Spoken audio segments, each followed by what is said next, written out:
So hello everyone, কাল রাতে group discussion চলাকালীন আমরা প্ল্যান করলাম যে আমরা পৈলান মন্দির ঘুরতে যাবো। তাই যেমন ভাবা তেমন কাজ, আজ আমরা বেরিয়ে পড়লাম পৈলান মন্দিরের উদ্দেশ্যে। বেহারা চৌরাস্তা থেকে দীপ্তশ্রী উঠলো আমার বাইকে, দেন ওখান থেকে আমরা ডায়মন্ড হারবার রুট ধরে জোকা ঠাকুরপুকুর সব পেছনে ছেড়ে আমরা সোজা বেরিয়ে পড়লাম পৈলান মন্দিরের উদ্দেশ্যে। দীপ্তশ্রী একটু ভেল মেরে নিল, আমি ফুল স্পিডে বাইকটা চালাচ্ছিলাম।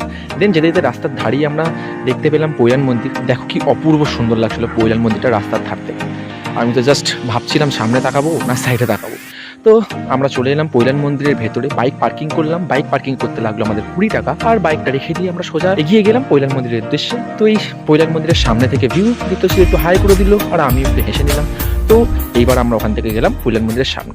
এইবার দেখো পৈলান মন্দিরের অ্যাকচুয়াল ভিউ সামনে নেই।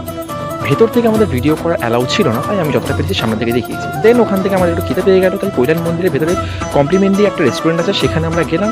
কিন্তু সিঙ্গারা ট্রাই করলাম, চা ট্রাই করলাম।